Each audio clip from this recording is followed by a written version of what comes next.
골로새서 3장 18절 말씀입니다.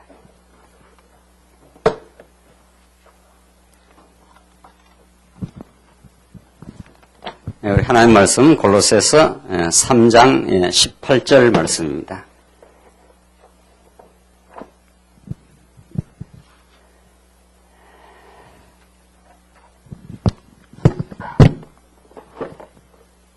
차이신 줄 알고 봉독 드리겠습니다. 우리 신약성경 골로새서 3장 18절 말씀입니다. 아내들아 남편에게 복종하여라. 이것이 주님 안에서 합당한 일이다. 남편들아 아내를 사랑하고 괴롭게 하지 마라. 자녀들아 모든 일에 부모에게 순종하여라. 이것이 주님을 기쁘시게 하는 일이기 때문이다. 아비들아 너희 자녀들을 화나게 하지 마라. 이는 그들이 낙심하지 않도록 하려는 것이다. 종들아 모든 일에 육신의 주인에게 순종하되 사람을 기쁘게 하는 자들처럼 눈가림으로 하지 말고 주님을 두려워함으로 진실한 마음으로 하여라. 무슨 일이든지 마음을 다하여 주께 하듯 하고 사람에게 하듯 하지 마라. 이는 너희가 주께 유업의 상을 받을 줄 알기 때문이다.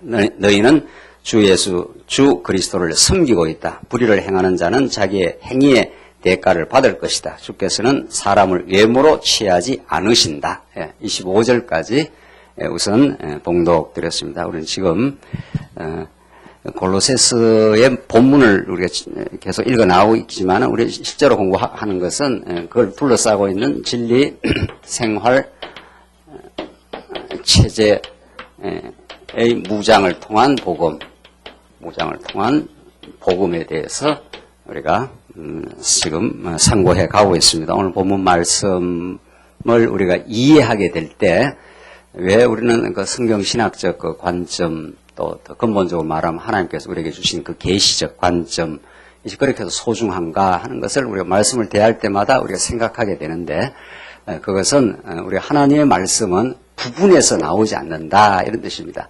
성경은 창세기부터 계시록까지 전체가 하나의 줄거리로 된 하나의 그 진리이기 때문에 부분에서 결코 진리가 나오지 않는다.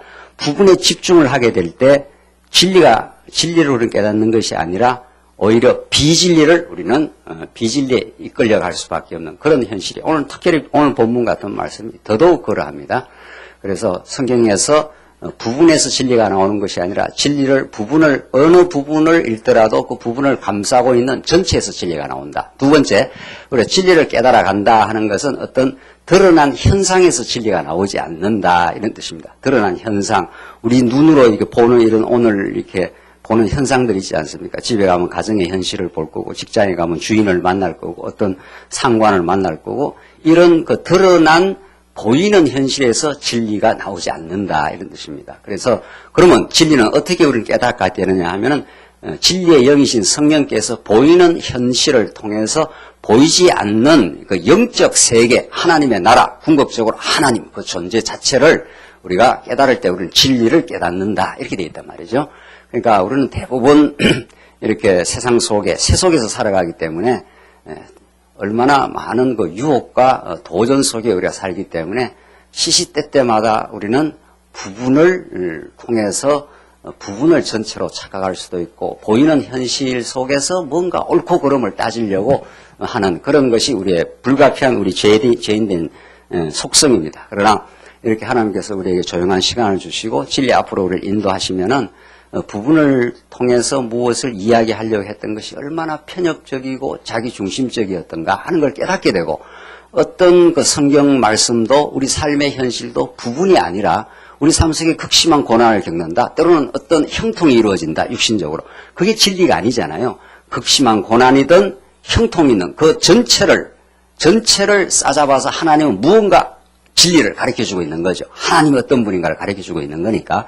그래서 우리가 진리 앞으로 인도될 때마다 하나님 참 우리가 오늘 골로새서 말씀을 살피죠. 골로새서는 여러분 잘 알고 있는 대로 굳은 믿음의 생활 이게 에베소서 말씀이고 여기가 빌립보서 말씀, 골로새 말씀, 데살로니가 전후 이렇게 되어 있지 않습니까? 그리고 이제 디모데전후서, 디도, 빌레몬 이렇게 되어 있단 말이죠. 그러니까 우리가 여기 지금 살피는데 에베소서에서 이미 광활한 교회를 통한 하나님을 가르쳐 줍니다. 이 에베소서에 나오는 교회 하는 건 우리가 세상에서 일반적으로 우리가 이렇게 말씀을 듣고는 있지만 때때마다 교회 하면 뭐 그냥 오늘 주일날 교회 간다 이렇게 생각합니다. 그 굉장히 상식적이고 더 근본적으로 말하면은 문제가 있는 우리 인식이란 말이죠. 그러면 오늘 교회 아니면 집에서는 교회 생활 안 하느냐 말이죠.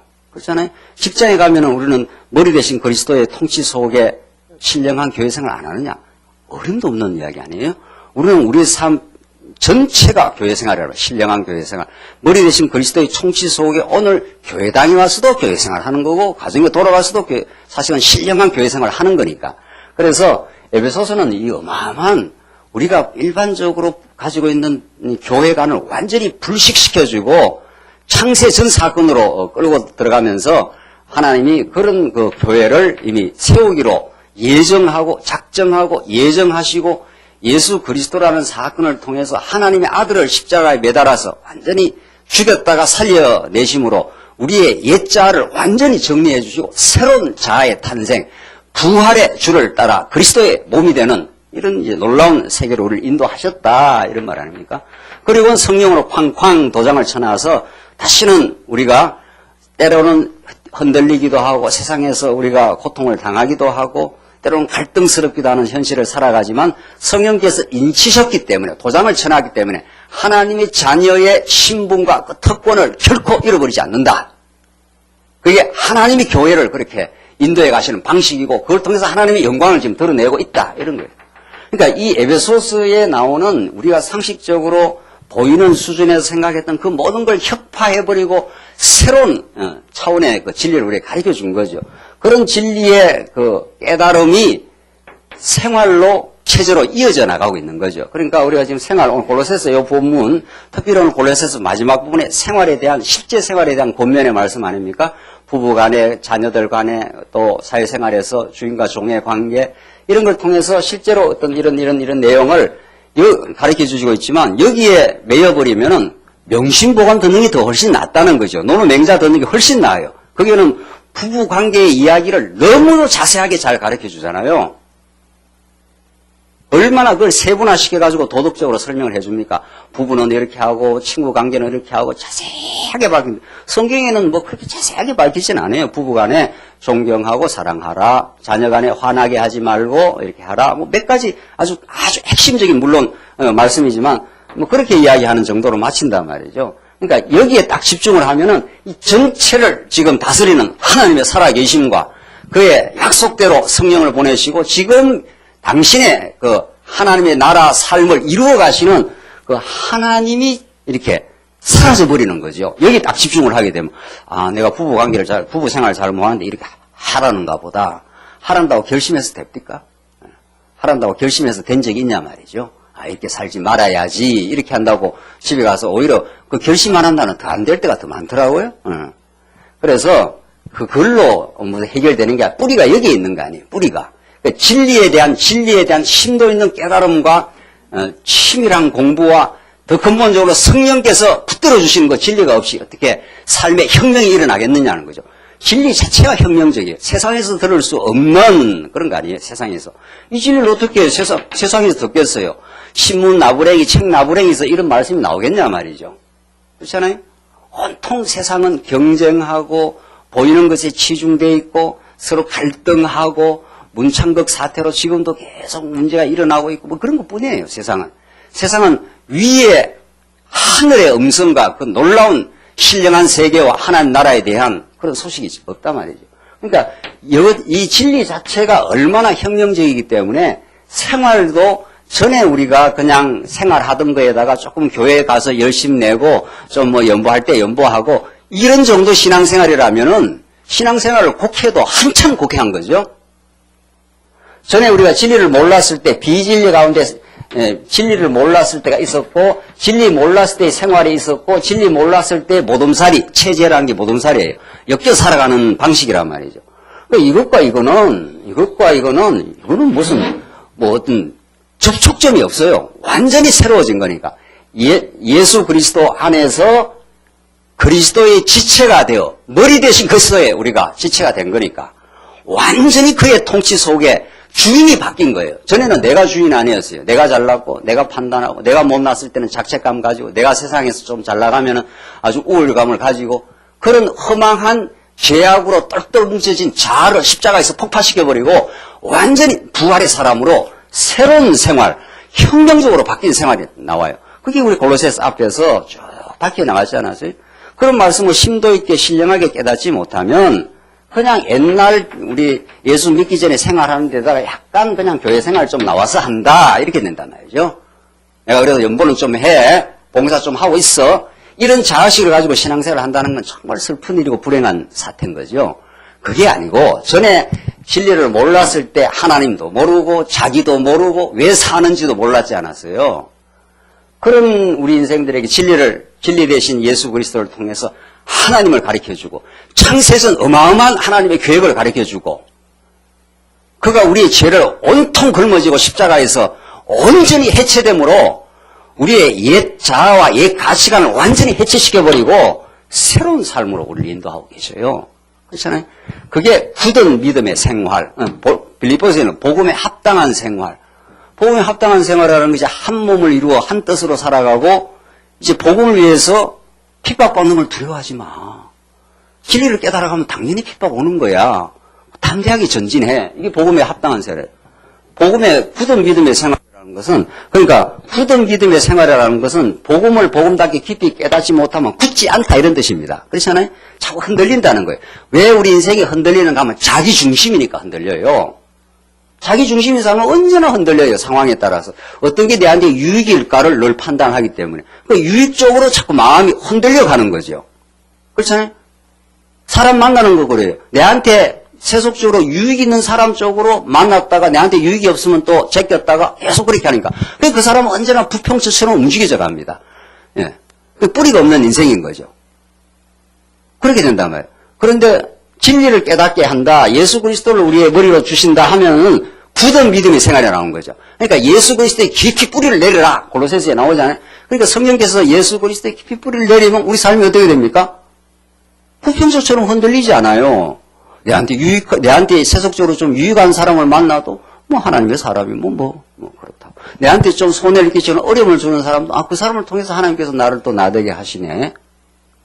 그러니까 어떤 사람을 이렇게 분간하거나 특별히 사람을 이렇게 갈라치거나 이렇게 하지 않는다는 거예요. 그러니까 뿌리가 든든하니까, 예수 그리스도 안에서 그의 평가 속에 살아가니까, 사람들이 나를 띄워주고 나를 뭐 대단하다 그러면은 붕붕붕붕 떴다가 뭐 별거 아니네 하면 그 말 한마디 듣고 그냥 집에 가서 우울증에 빠지는 사람들 많다는 거 아니에요. 뭐 그렇게 내리 깔아앉는다든가 그런 것들이 세속의 가치를 따라서 계속, 사도 바울이 고린도서에서도 너희들의 평가와 세상 법정에서 평가가 내한테 별로 중요하지 않아. 하나님이 나를 나되게 하시고 하나님 앞에 칭찬이 있어.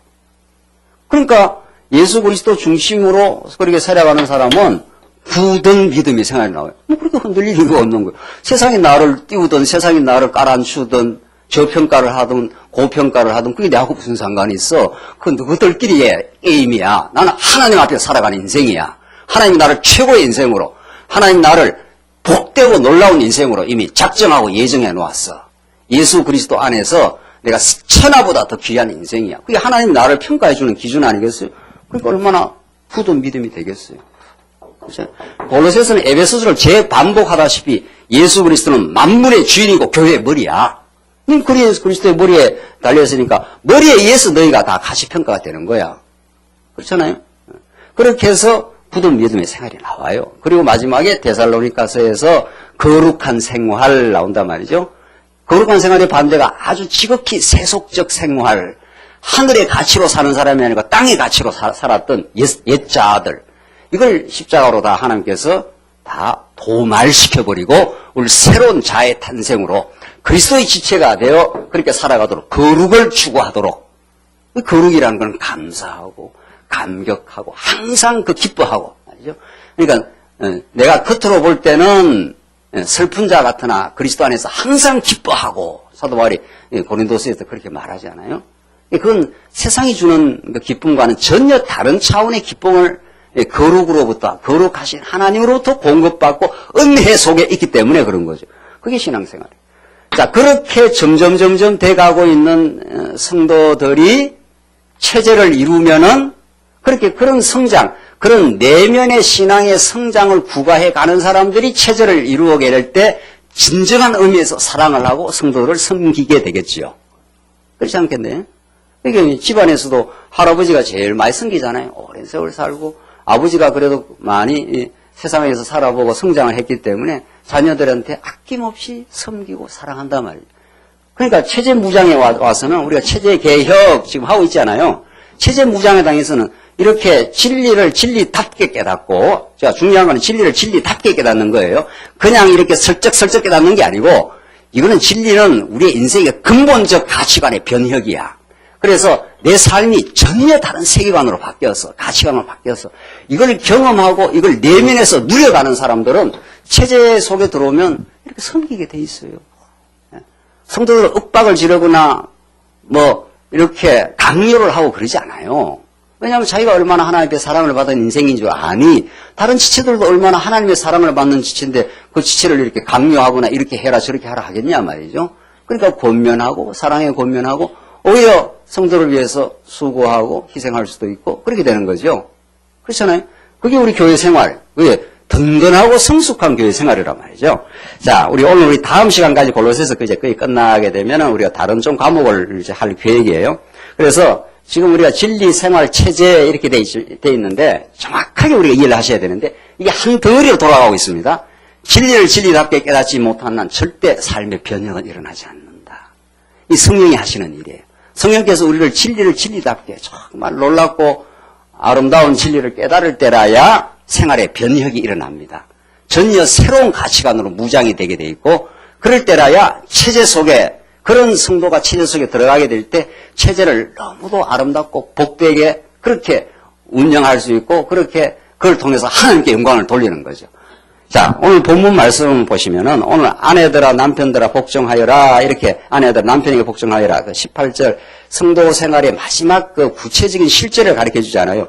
이 말씀 앞에 뭐라고 되어 있습니까? 16절 다시 한번 보십시오. 그리스도의 말씀이 너희 안에 풍성히 살게 하여라. 모든 지혜로 서로 가르치고 권면하며 시와 찬미와 영적인 노래를 부르며 감사한 마음으로 하나님께 찬양하여라. 또 너희는 말을 하든지 행동을 하든지 무엇을 하든지 모든 것을 주 예수님의 이름으로 하고 그분을 통하여 하나님께 뭐라고 되었습니까?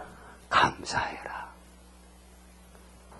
자, 생활에서 구체적인 어떤 생활의 실제가 나오는데 그 생활의 실제는 그 앞에 어떤 생활의 원리가 있고 지금 우리는 실제 공부를 하고 있지 않습니까? 이 실제가 하나님 나라를 실제로 누리는 겁니다. 부부간에 서로 사랑하고 존경하면 천국이 따로 있는 게 아니잖아요. 천국이 여러분과 여 안에 있어요. 가정생활에서 아내는 남편을 순종하고 정말 하나님 주신 남편으로 남편은 하나님 주신 아내로 사랑하면 그게 그대로 천국이에요. 그게 실제란 말이죠. 근데 이 실제가 이 앞에 무수한 가르침 에베소서부터 뭐 더 창세기부터 말하면 창세기부터 그 무수한 가르침이 다 원리가 되어 힘이 되어 여기에다가 자꾸 공급을 해준단 말이죠. 그러니까 오늘 이 18절부터 쭉 나오는 생활의 실제의 권면은 우리가 복음을 깨닫기 전에는 정반대로 했다. 이렇게 보면 틀림없죠. 반응이 없으신 것 같아요. 정반대로 했다. 꼭 정반대로 합니다. 오늘 이 본문에 나오는 이 말씀에 꼭 정반대로 해요. 육신의 소욕대로 내가 왜 당신한테 순종해? 당신 해준 게 뭐야? 뭐 이렇게 되어 나가는 거죠. 다 연애할 때는 다 달도 따주고 뭐도 따주고 다 해준다 해놓고 장가 들고 나면은 알아서 해. 내만큼 돈 벌여온 거야. 뭐 이렇게. 그 말은 그렇게 안 해도 다 그런 식이 남자 편에서는 그렇게 되는 거죠. 위세 부리고 말이죠. 좀 잘 나가는 사람은 위세 부리고 못 나가는 사람은 자책감이 시달리고 말이죠. 지금 가정의 위기는 뭐 이루 말할 수가 없습니다. 왜 가정의 위기가 이렇게 현대사회에 극심하게, 현대사회만 그런 거 아니에요. 이미 고대사회, 이조시대 때도 가정은 언제나 위기였어요. 그때는 억지로 억압해서 살았고, 지금은 거침없이 막 분출해버려요. 왜? 지금은 규범이 사라져버린 세계이기 때문에, 뭐, 분출 막 거침없이 해버려요, 이제는. 남자고, 여자고. 이걸 무슨 수로 그들 잡냐 말이에요. 그들 잡을 길이 없어요. 절대 이거 없어요. 지금 크리스찬 가정 안에도 위기는 여전히 진행되고 있습니다. 크리스찬 가정 안에도 얼마든지 진행되고 있어요. 자, 그러니까 이런 그 위기의 그 원인이 뭐냐? 그에 대한 정확한 진단이 없이 절대로 이 문제는 해결 안 되는 거죠. 그래서 뭐 온갖 가정 세미나하고 어쩌고 저쩌고 하는 거 해결되겠어요? 그 약간의 도움은 될지 몰라도, 약간의 도움은 될지 몰라도 본질적으로는 그 가정을 이루고 있는 사람들이 어떤 사람이고 그 사람들이 근본적 변화가 없이는 근본적인 가정의 변화가 생기지 않는다는 거죠. 가정을 이루는 사람들이 지금 만나고 있는 거 아니에요. 가정을 이루는 사람들이 어떤 사람들이 만납니까? 죄인이 만나는 거죠. 죄인이 만나는 거예요. 그래서 우리는 진리의 깨달음이 아니면 죄인은 반드시 자기 유익을 위해서 사람을 만납니다. 자기 유익을 위해서. 이거에 대해서 우리는 정확하게 인정하고 이 본문을 진행해야 된다는 거예요. 자기 유익에 의해서 남편 만나고 자기 유익을 위해서 아내를 만나는 거예요. 사랑, 그런 걸 얼어 죽을 사랑이라 그래요. 성경에는 그런 걸 사랑이라 그러지 않아요. 사랑은 오래 참고, 사랑은 온유하며, 사랑은 투기하지 아니하며, 사랑은 자기 유익을 굳이 아니하며, 사랑은 모든 걸 참으며 모든 것을 견디느니라. 이런 사랑이 있었단 말이죠. 우리 안에. 없어요. 그거 아직도 뭔가 지금은 내 안에 뭐 하나님이 기뻐하시는 선이라든가 사랑이 조금 있다고 착각하면 옛사람 안에 말이죠. 그건 자기를 몰라도 한참 모르고 복음을 몰라도 한참 모르는 거예요. 그래서 온통 세상의 가정들이 이렇게 위기와 어려움을 지금 겪고 있는 겁니다. 말만 안 하는 것뿐이에요. 교회 안에서도 말만 안 하는 것뿐이에요. 진짜 제대로 된 교회라면 그 가정의 위기와 어려움의 실상을 서로 나누고 진짜 말씀으로 새로운 위로와 힘을 얻어 가정이라는 것은 우리가 얼마나 죄인이라는 걸 폭로하는 자리입니다. 1차적으로는. 2차적으로 그걸 죄인임이 왜냐하면 완전히 거기에는 어떤 허세가 허용되지 않잖아요. 교회 말도 양복 메고 넥타이 메고 멋지게 나타나가지고 뭐 집사님, 장로님 안녕하십니까? 이 정도 하고 지나가 버리면은 모르는 거예요. 그 가정은 그렇게 될 수가 없어요. 가정은 인간의 실상과 죄악됨과 자기 중심성과 그게 다 분출하기 때문에 속일 수가 없다는 거예요. 그래서 가정이라는 건 1차적으로 우리가 얼마나 죄인됨을 우리가 깨닫고 그래서 예수 그리스도가 얼마나 필요한 걸 진짜 깨닫는 교육의 도장이에요. 가정은. 그걸 깨달아야 가정에서 진짜 이제 복음을 깨닫고 하나님께서 왜 가정생활을 주셨나 하는 걸 알게 된단 말이죠. 예, 자녀 관계도 마찬가지예요. 자녀 우리 사랑합니까? 그렇지 않아요. 그렇지 않다고 인간적 사랑을 많이 했지요. 인간적 사랑을 언제나 보상을 기대하고 안 해주면 섭섭하고 그 섭섭함이 넘어서 원한이 맺히고 이렇게 되는 거란 말이에요. 그러니까 이 원리에서 그 앞에 나오는 그 놀라운 복음의 원리가 계속 공급이 된다는 전제 아래 실제 생활이 의미가 있는 거예요. 의미가. 자, 오늘 본문을 다시 보시면 아내들아 남편에게 복종하래. 이것이 주님 안에서 합당한 일이다. 이게 얼마나 우리 여성 동지들이 안 된다는 걸 알 수 있죠. 알고 있죠. 얼마나 잘 안 된다는 걸 알고 있죠. 복종 잘 안 될걸요. 저쪽에서 잘 해주면 좀 그래도 조금 될 수가 있죠. 약간씩. 예, 진짜 진심으로 오늘 이 본문의 말씀은 진심으로 하는 이야기예요. 진심으로 그 사람의 조건과 관계없이 하나님이 그 사람을 통해서 나를 나되게 하고 하나님 주신 가정이라고 진짜 믿음이 다가올 때라야 그 사람이 나한테 좀 잘해주든 못해주든 병들든 우리 시집가고 장가갈 때 병이 들든 머리가 팥불이 되든 다 그 서약하고 했지 않았어요? 그 서약은 온데간데 없고 말이죠. 그래서 이거는 그 앞에 나오는 이 복음의 원리 하나님이 어떠신 분이고 나를 바꾸어 놓는 진짜 생활 전체를 바꾸어 가시는 정말 옛사람을 하나님께서 점점 무너뜨려 가시고 우리 안에 속사람을 날마다 만들어 가시는 그래서 조금 더 올라가 봅시다. 조금 더 12절로 그러므로 너희는 하나님의 택하신 자들 곧 거룩하고 사랑하심을 받는 자들답게 인내와 친절과 겸손과 온유와 오래 참음으로 옷 입어라. 이게 성령의 열매 아닙니까? 그렇게 옛자가 오늘 여기서 말하는 대로 하나님의 사랑을 깨닫고 진리를 깨달아서 인애, 사랑하는 마음, 친절, 정말 따뜻하고 있는 대로 사람을 봐주고 그렇게 인도해 주는 거. 겸손. 내가 네보다 더 알아. 더 잘났어.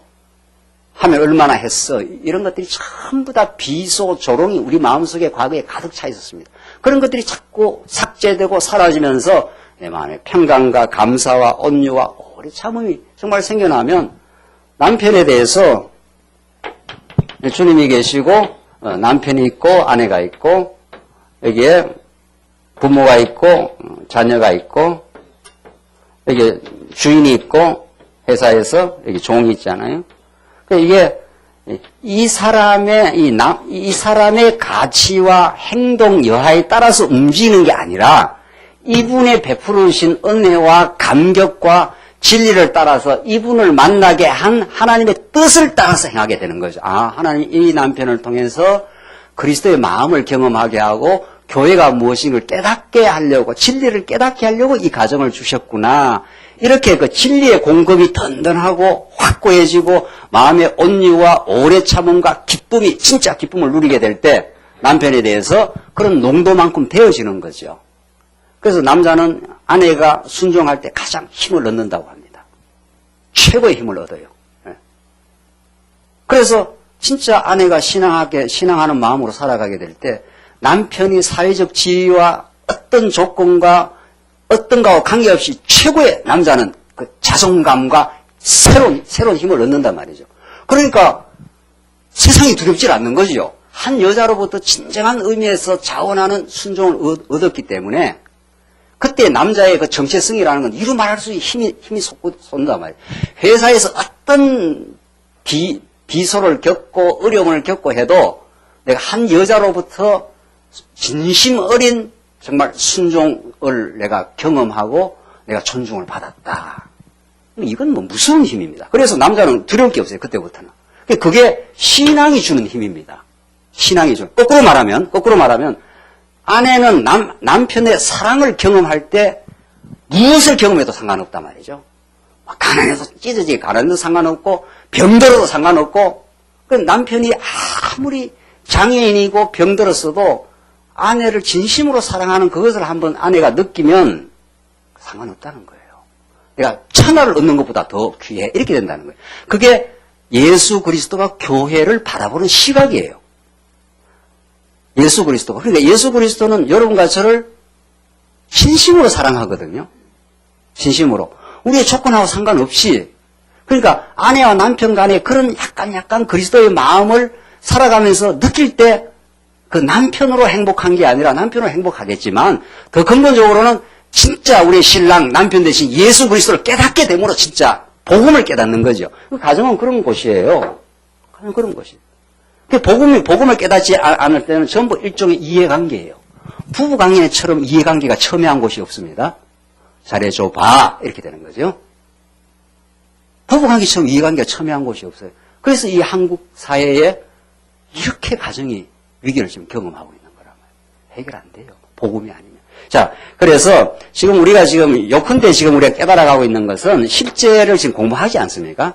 실제를 잘하라 이런 뜻이 아니라는 거예요. 그러니까 실제를 그럼 잘못하라 뭐 이런 말이냐? 김경훈 목사는 자꾸 그런 말도 아니고 실제가 뭐에 걸려있다? 원리에 걸려있다. 이 복음에 걸려있다. 복음이 복음답게 계속 진지하게 교회 와서 말씀을 깨닫고 지체들과 위로하고 진짜 마음의 평강을 누리는 사람은 집에 돌아가면 자꾸 부드럽게 돼 있어요. 남편은 자기가 예수 안에서 행복하니까 아내를 사랑할 여유가 생기는 거죠. 자기가 행복해야 사랑할 여유가 생기는 거 아니겠어요? 남편도 스트레스 엄청 받아가고 있는데 아내를 사랑할 수 있나요?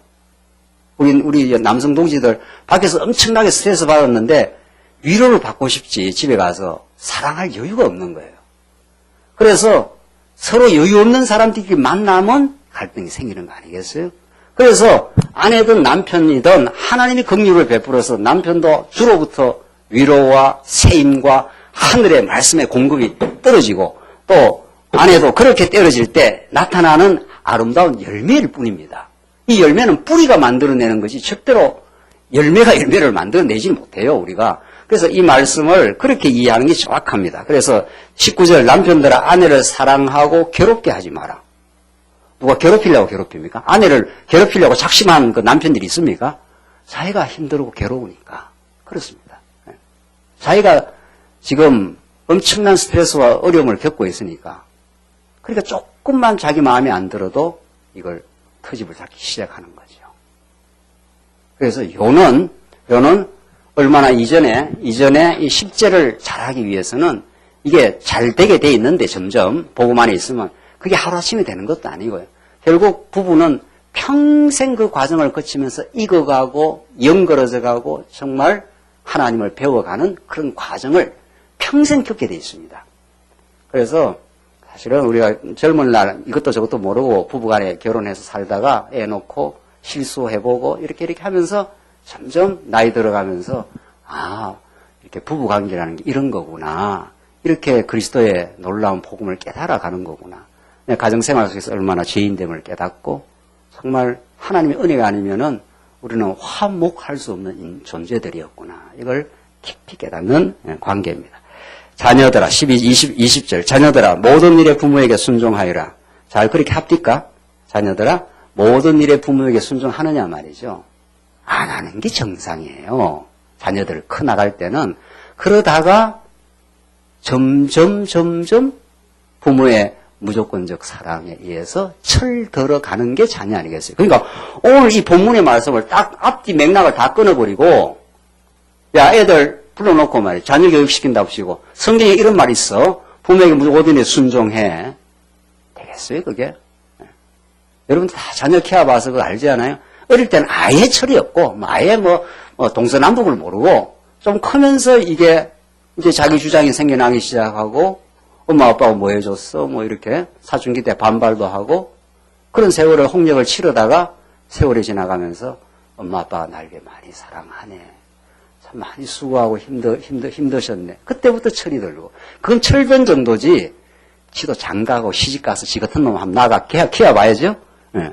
그래서 이게 진짜 이런 게 자식 키우기구나. 이런 것들을 마음고생 해보면서 그러면서 나이가 많이 들면 부모에 대해서 깊이 생각하고 순종하게 되죠.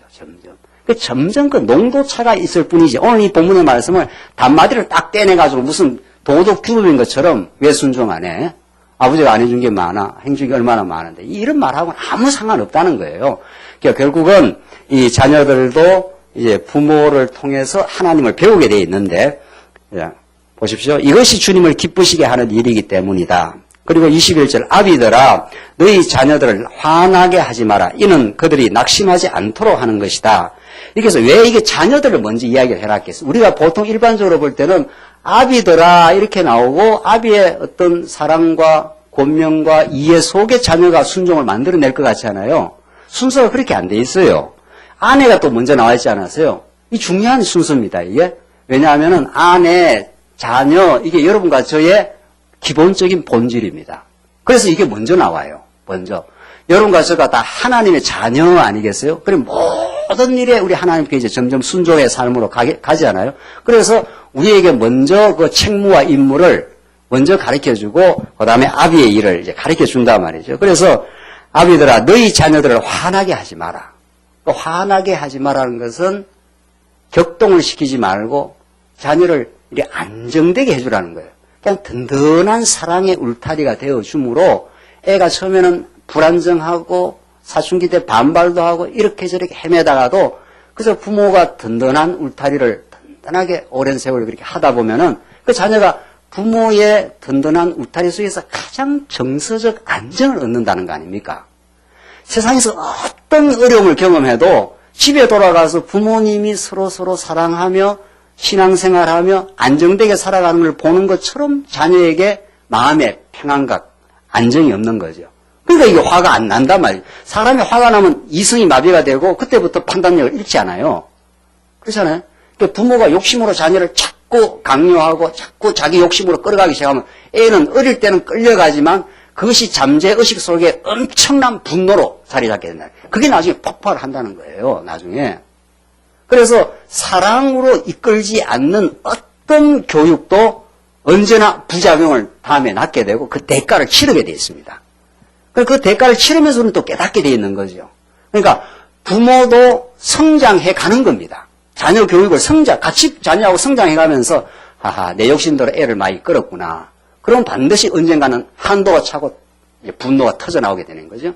그래서 부모도 그때 깨닫고 다시 하나님 앞에 자기 자리를 잡아가면서 그렇게 자녀를 이끌게 되겠죠. 그래서 결국은 남편이든 아내든 부모든 자식이든 하나님 배우기입니다. 이게. 자녀를 키우면서 하늘 아버지의 마음을 우리가 자꾸 경험을 한단 말이죠. 자식이 좀 잘 나가든지 공부를 잘하든지 못하든지 그냥 사랑스럽게 봐주는 이 마음들. 이게 하늘 아버지의 마음을 깨달아가는 과정으로 배워가는 과정으로 이 가정을 이해하게 될 때라야 가정을 가장 건전하게 우리가 영위할 수가 있는 거죠. 그래서 세상의 가정은 이해 없는 거 아니겠어요? 세상에 이 안에서 해결하는 거죠. 가정 세미나 가면 여기도 잘해주고 여기 잘해주고 뭐 언어를 뭐 따뜻하게 해주고 자꾸 그런 이야기만 한다는 거예요. 그게 뭐 불필요하다는 건 아니에요. 주님을 알고 주님이 남편과 아내를 주시고 부모와 자녀를 주어서 하나님을 배워가게 하는 치열한 교육의 현장이요. 세상 어디 경험할 수 없는 위로와 하늘 신령한 기쁨을 우리는 가정에서 얻어갈 수 있다고. 그래서 실패도 하고 시행착오를 겪어가면서 성장해 가는 것이 가정입니다. 그래서 오늘 이 본문의 말씀을 그런 복음의 원리에 비추어서 이 본문을 우리는 비로소 해석하게 될 때 우리는 가정을 넉넉하게 바라보게 되어 있고 과거에 실수가 있었거나 어리석음이 있었던 걸 정직하게 하나님께서 깨닫게 되어 있고 그래서 가정생활에서 진지한 의미에서 신앙적 자기 발견이 안 되면 교회생활에서 그렇게 잘 안 되더라고요. 절대로. 가정이 가장 치열한 신앙교육의 현장입니다. 그러니까 여러분들 교회 와서 신앙생활을 잘하려고 하지 마시고 와서 말씀 잘 배우시고 어디 가서 신앙생활을 잘 하시는 게 중요해요. 가정에 돌아가서. 가정은 엄청난 많은 시간을 우리가 보내는 삶의 현장입니다. 교회 주일날 잠깐 몇 시간 왔다 가는 현장이에요. 그러니까 교회에서 드러난 걸로 신앙생활을 잘한다. 이게 성립되질 않습니다. 진짜 복음을 깨달으면 진리를 깨달으면 진짜 어떻게 굳은 믿음의 생활이 나오느냐 하면은 내 자아가 변하고 남편을 바라보는 시각도 따뜻해지고 아내를 바라보는 마음도 달라지고 우리 자녀를 대하는 마음도 훨씬 너그러워지고 많이 인내하게 되고 그 속에서 우리 신앙을 하나님께서 얼마나 키워가고 있는지 모릅니다. 그러니까 하나님은 결코 우리를 반듯하게만 키우는 게 아니라 하나님께서 정말 실수를 경험하기도 하시고 아픔을 경험하기도 하시면서 그 아픔을 치유하게 하는 그 놀라운 역사가 이 신앙적 가정생활을 통해서 이루어지고 있기 때문에 여러분들이 교회생활을 하시면서 정말 이렇게 지교회 생활을 하시면서 가정을 잘 살피시고 가정에 어려움이 있는 것들을 서로 돌아보시고 진지한 의미에서 그런 것들을 나누시게 될 때 교회생활이 얼마나 복된가를 알 수가 있습니다. 22절로 이제 넘어가시면 종들아 모든 일에 주인의 육신의 주인에게 순종하되 사람을 기쁘게 하는 자들처럼 눈가림으로 하지 말고 주님을 두려워하여 진실한 마음으로 하여라. 그러니까 이 성경에 나오는 모든 복음적 교훈은 복음의 원리가 없으면 이대로 우리가 못한다 이런 뜻입니다. 그렇잖아요? 어떻게 못하느냐 말이에요. 주인이 좀 보면은 우리는 일하는 척하고 주인이 안 보면 우리 그래 열심히 안 냅니다. 절대. 왜냐하면 주인에 의해서 내 모든 이해관계가 결정된다고 믿어지면 그 주인의 눈초리가 눈도장을 받으려고 한다 이 말이죠. 심지어는 교회 안에서도 그런 일이 있는 걸요. 자, 그러니까 진짜 눈가림하지 않고 주인이 있든 없든 신실하고 진실한 마음으로 직장생활을 하는 것은 무슨 힘입니까? 무슨 힘이겠어요? 그게 원리의 힘. 이때 원리라는 건 복음의 힘. 복음이라는 건 하나님의 살아계심이지 않겠어요? 그러니까 우리 남성 우리 성도님들 많지 않습니까? 얼마나 많은 시간을 직장에서 많이 보내느냐 말이죠. 그걸 신앙생활의 감각으로 하지 않는다면은 신앙생활이 굉장히 절름발이가 되는 겁니다. 그래서 제가 전에 교회에 있을 때, 강약에 있을 때, 제발 여기 예배 들으러 오지 마시라고, 예배는 집에 가서, 직장에 가서 예배를 드리시라고, 여기 와서 예배 드리고 예배가 끝났대요. 11시부터 12시까지 하고 예배에 종쳤다 이 말이죠. 그 다음부터는 하나님 앞에 예배의 삶이 아니기 때문에 마음대로 세속적으로 사는 거죠. 아니에요. 여기는 진짜 말씀을 잘 배우시고 말씀으로 진짜 무장을 하시고 서로 교제해서 탄탄하게 무장을 하셔서 삶의 현장에서 예배를 드려야지요. 돌아가서. 그러니까 오늘 예배가 끝났다 하고 집에 가는 게 아니고 말씀 잘 배우고 잘 무장했으니까 뭐하러 가야 된다는 거예요. 예배 드리러 가야죠. 내일 직장에. 하나님 살아계시니까 거기에 까다로운 주인을 거기서 만나게 해서 거기서 나를 달구어내고 있는 거니까. 나를 진짜 신앙의 사람으로 하나님께 키워내는 현장이니까 직장이. 그렇잖아요. 그 감각을 가지지 않는 한 신앙생활이 엄청난 절름발이에요. 그러니까 교회 와서 적당하게 이렇게 때우는 거죠. 적당하게 뭐 열심히 내고 이러면 신앙생활이 잘 되는 걸로 보인단 말이죠. 하나님 앞에서는 그게 안 넘어가게 되어 있습니다. 절대로. 그걸 안 넘어가야죠. 그러니까 말씀으로 잘 무장하셔서 정말 오늘 본문에 나오는 대로 모든 일에 육신의 주인에게 순종하되 육신의 주인이 이렇게 이제 우리가 뭐 직장에서 사원이 있지 않겠어요? 사장이 있지 않겠어요? 주인이 있고 여기 사원이란 말이죠. 우리 현대말로 말하면 이 모든 일에 주인에게 순종하라는 거예요. 그 주인이 내한테 월급을 많이 주든 안 주든 이런 말 아닙니까? 그게 사람 마음으로 되겠어요? 그게 주인 많이 주면 내가 열심히 내고 많이 안 주면 내가 눈 가림으로 적당하게 때우는 거지. 그게 되겠냐 말이죠. 성경에서 말하는 모든 이 실제 생활의 교훈들은 우리 옛사람은 절대로 안 되는 겁니다. 절대로 안 되는 불가능한 일이 성령께서 깨닫게 해서 하게 만들어가는 거죠. 그 하게 되는 것 자체가 중요한 게 그렇게 변화하는 내 삶에서 하나님을 느끼는 게 중요한 거죠. 아, 진짜 살아계시네. 진짜 직장이 하나님을 배우는 정말 살아있는 예배 공간이네. 이렇게 되는 거죠. 그렇게 해서 주인이 까다롭게 나와도 그걸 내 신앙을 단련시키는 가장 좋은 예배 공간이라고 느끼는 직장생활처럼 힘든 게 어디 있습니까? 돈 버린다는 게 정말 그게 정말 장난이 아닐진데 그 속에서 신앙을 하나님께서 이미 단련시키고 있는 거죠. 그래서 적어도 그런 시각과 그런 세계관, 그런 직장관을 가지고 이렇게 오늘 말씀을 통해서 깨닫고 나가는 거하고 그냥 오늘 예배로 오늘 주일날로 딱 예배 접어버리고 가는 거하고는 너무 큰 차이가 있는 거예요. 직장생활을 뭘 잘하라 이런 뜻이 아니라 직장생활에서 신앙 감각을 가지게 되는 거죠. 드디어. 그래야 우리 남자 성도들이 예배당에 와서도 이런 하나님의 섭리를 나는 사업 현장에서 깨달았네. 힘들고 어려웠는데 그것도 하나님께서 나를 연단시키는 하나님의 뜻이었네. 이런 신앙 고백이 교회에서 나오는 거죠. 그렇잖아요? 그런 고백이 안 나오면 아직은 신앙생활이 절름발인 거죠. 그래서 23절 무슨 일을 하든지 마음을 다하여 죽게 하듯 하고 사람에게 하듯 하지 마라. 그 직장에서 무슨 일을 하든지 주님이 그 살아계시는 직장에서 살아계시는 분으로 해서 주님께 대하듯 그냥 하란 말이에요. 그냥 열심히 그냥 하나님 주신 좋은 직장이니까 그 사회적인 지위고와 따르지 말고 그다 썩은 가치관들 아니에요. 유교 그 가치관 산농공상해서 상업하고 이런 건 제일 그 핫발이고 말이죠. 선비가 최고다. 그런 거 없어요. 기독교 안에서는. 기독교 안에서는 그런 거 하나도 없다고요. 기독교에서 무슨 일을 해도 성실하게 일만 하면 하나님 앞에 최고의 인생인 거죠. 학자가 되든 뭐 장사를 하든 뭐 무슨 상관이 있습니까? 예수 믿는데. 세상 그 지식 나부랭이가 뭐 예수 믿는데 그렇게 결정적이고 중요하냐 말이죠. 그건 하나님께 주신 은사일 뿐이지. 그렇잖아요? 그래서 교회 오면은 그런 세속적 가치관으로 완전 해방된 공간입니다. 교회는. 그래서 교회가 그렇게 좋은 거란 말이죠.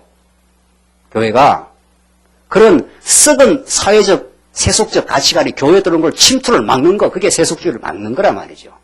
오늘 하나님의 자녀들.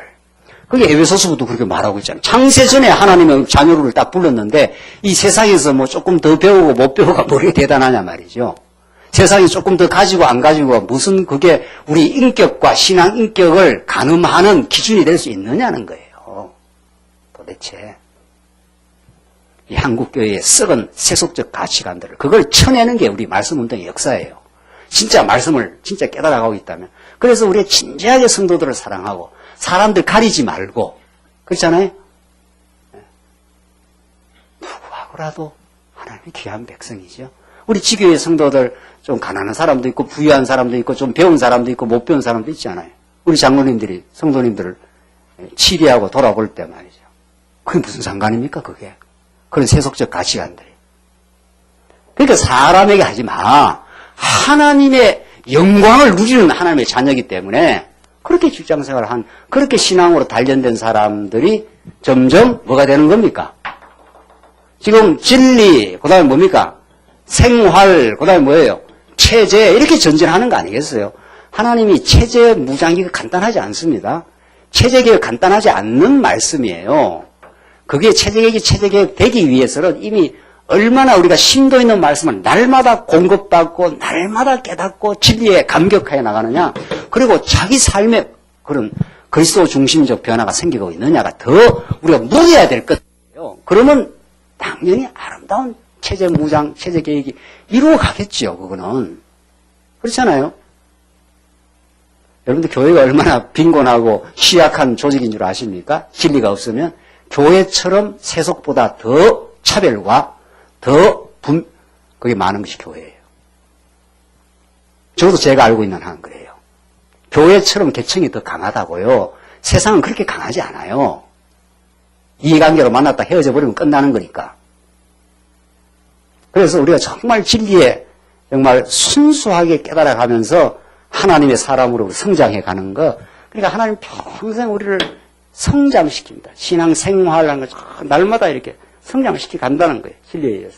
그러면 체제 무장은 물어볼 것도 없는 거예요. 이거 마지막 열매니까. 되지 않겠어요? 그래서 진리의 감격을 가지고 생활 속에서 자기 행복과 기쁨을 누리는 사람은 체제 속에 들어오면 가정도 하나의 체제고 이 교회도 하나의 체제 아니겠어요? 그럼 자기가 든든하고 행복하고 부족함이 없는 인생이 된 인생은 얼마나 다른 영혼들을 정말 사심 없이 바라보겠어요. 선입견 없이 세속적 가치관에 물들어서 이렇게 사람을 보지 않는다는 거예요. 다 소중한 하나님의 자녀들. 저 영혼들이 정말 말씀 안에서 든든하게 잘 자라기를. 그런 마음이 생기니까 자기 스스로가 움직이는 거죠. 진짜 자발적으로 움직여요. 누가 보든 안 보든 그게 무슨 상관이 있습니까? 누가 봐서 아이고 수고했네. 그게 뭐 대단한 거예요. 아이고 감사하네요. 여기서 봐서 인사해주면 없어도 상관없어요. 그래서 든든하고 복된 하나님의 사람으로 성장해 가는 것. 이게 굳은 믿음의 생활, 골로새서의 말씀이에요. 진짜 굳은 믿음의 생활. 세속의 가치 판단에 크게 흔들리지 않는 하나님의 사람으로 세워져 가는 것. 그걸 여러분과 제가 실제로 누릴 이유가 있잖아요. 예? 말만 언약성치 이게 뭐 세계적인 말씀이다? 그건 진리 수준에서 하는 이야기. 진짜 이 세계적인 말씀이네요. 제가 지금 논문 쓴다고 수십 권 책을 사갖고 지금 또 분석을 하고 지금 연구를 하는데 진짜 세계적인 말씀이네요. 이거는 진짜 액면 그대로 가감없는 하나님의 혁명적 말씀이에요. 그러면 성도님들은 그런 저처럼 이렇게 전문적인 연구는 안 하니까 어디서 더 느낄 수 있습니까? 어디서? 생활 속에서 저보다도 더 생활 속에서 이 말씀 진짜 정말 복된 말씀이네. 그걸 여러분들이 더 실감 나게 느껴져요. 왜냐하면 저보다도 훨씬 직장 생활의 고통도 많이 겪잖아요, 실제로. 어떻게 보면 목사가 무풍지대예요. 이게 목사가 가장 타락하고 세속화되기 쉽단 말이죠. 그래서 이 한국교회가 이렇게 병들어가고 있잖아요. 오히려 성도님들은 그렇게 세속화 안 됩니다. 왜냐하면 워낙 고난 속에 살아가니까, 직장 속에서. 언제 뭐 타락할 시간이나 있나요? 직장 생활 하는 사람들이. 그래서 교회 와서 위로받고 세임을 얻고 그렇게 될 때, 그렇게 하나님께서 우리를 키워 가시면 진짜 그걸 누리는 게 중요해요. 그럼 성도님들이 천국 정말 이런 거네. 정말 가정이 전에는 이렇게 힘든 부분도 많았는데 이렇게 말씀 깨닫고 나니까 정말 아내를, 남편을, 자녀를 있는 그대로 수용을 하게 되네. 평가하거나 판단하지 않고 내 중심으로 잘났다 못났다 그런 평가는 다 자기중심적 평가를 내려놓고 하나님의 사람으로 귀하게 보고, 그러니까 그 주변에 천국의 향기가, 그리스도의 향기가 그 주변에서 일어나기 시작하는 거죠. 그게 여러분들이 경험하는 게 중요해요. 물론 진리는 진리대로 배우시고 강론시도 공부하시고 성경도 보시고 하면서 그런 걸 실제로 느껴가는 사람이라야 체제 속에 들어가면 어떻게 하겠냐 말이죠. 당연히 그렇게 하죠. 그 누가 하라해서 하겠어요? 교회 일을? 하라해서 하겠냐 말이죠. 연보를, 봉사를, 그 치열한 마침내 예수 그리스도와 함께 죽고 사는 일에 우리 믿음의 선진들이 그렇게 했듯이 이 진리 아니고도 그렇게 치열하게 살았던 우리의 교회사의 혁혁한 구름같이 하나님의 정인들이 우리 중에 있는데 이 맛을 여러분이 정말 보시고 그렇게 살아가는 게 중요해요. 24절 읽고 끝내십시다. 이는 너희가 주께 유업의 상을 받을 줄 알기 때문이다. 그 사람들에게 하지 마. 진짜 하나님으로부터 유업의 상, 하나님 나라 아닙니까? 하나님 나라는 천국 가서만 얻는 게 아니고 지금 얻고 있어요. 그걸. 그렇게 믿음 안에 살아가는 사람은 천국을 지금 확인한다니까요. 맞아, 천국이야 이게. 이 기쁨을 세상 무엇이 빼앗아갈 수 있어. 이렇게 되는 거죠. 그래서 너희는 주 그리스도를 뭐라고 했습니까? 섬기고 있다는 거예요. 이 까다로운 주인을 만나가지고 이 주인을 보낸 하나님을 깨달아가는 거니까 이 주님을 섬기고 있다는 거예요. 진짜로. 이런 신령한 삶이 세상에 어디 있습니까? 까다로운 주인 만나고 잘하는 주인 만나면 우리가 성질나지. 그래서 성질나다가도 진짜 말씀으로 자꾸 무장되면 이를 통해서 하나님은 나를 나되게 만들고 하나님의 거룩한 제목으로 만들고 있구나. 이런 깨달음이 중요하잖아요. 그렇잖아요? 이런 지혜가 여러분과 저의 삶 속에 이루어질 때 얼마나 정말 기쁨이 있는지 모릅니다. 25절 불의를 행하는 자는 자기의 행위의 대가를 받을 것이다. 반드시 받습니다. 이 불의하는 건 하나님을 인정하지 않는 것, 도둑질하고 이런 게 1차적 불의가 아니면 의하는 건 하나님의 관계가 잘 형성되어 있는 것, 불의는 하나님을 하나님답게 인정하지 않는 것, 자기 행위의 대가를 받는 거죠. 반드시 그 영혼은 마음의 고통이 있습니다. 하나님을 범사에 인정하지 않고 불의한 삶을 살아가면은 마음이 편치를 안 해요. 그것처럼 지옥이 없는 거예요. 그렇잖아요? 마음의 평강, 그게 천국 아니겠어요? 그러니까 하나님을 인정하지 않고 자기 고집대로, 자기 뜻대로, 가정을 자기 마음대로 이렇게 저렇게 하려고 하는 사람은 마음의 평강이 없어요. 왜 저따구 주인을 내가 만나서 이렇게 힘들어야 돼? 그 사람이 괴로운 거예요. 그게 아니고 하나님이 저렇게 까다로운 사정 통해서 나를 나되게 하셨어. 그러면 천국이 되는 거죠, 그게. 그래서 주께서는 사람을 외모로 취하지 않으신다. 이 한마디가 세속지를 완전히 날려버리는 말씀이에요. 사람처럼 외모를 중시하는 게 없습니다. 오히려 동물이 나아요. 동물은 그렇게 외모를 그렇게 중시하지 않습니다. 왜냐면 동물은 뭐 태어나서부터 죽을 때까지 그냥 그 호랑이 그 가죽 그 하나 쥐고 있다가 살아가니까. 인간은 말이죠. 국무총리 대통령부터 저 핫바리 인생까지 얼마나 그렇게 계층이 많으냐 말이죠. 그게 온통 외모주의가 이 세상을 뒤엎고 있고 교회 안에도 그걸 침투해 있는 이런 현실 속에서 진짜 외모가 아닌 하나님의 백성, 하나님의 사람됨, 하나님의 사람으로 우리를 성숙하고 계심, 이런 신령하고 거룩한 가치관으로 하나님께서 여러분을 정말 그렇게 무장시켜 가시는 그리스도가 지금 살아계신 거죠. 그분이 우리를 체제의 삶으로 그렇게 인도해 가실 것이죠. 이 진리가 우리를 진짜 자유하게 하고 진짜 새롭게 하고 우리를 변화시키고야 말 것입니다. 기도하십시다. 자비하신 하나님 아버지 은혜를 감사합니다. 우리 진리 생활 체제의 무장에 관한 진리를 지금 배우고 있습니다. 이 말씀 잘 믿어지게 하셔서 삶 속에서 천국을 누리며 살게 하시옵소서. 예수님 이름으로 기도하옵나이다. 아멘.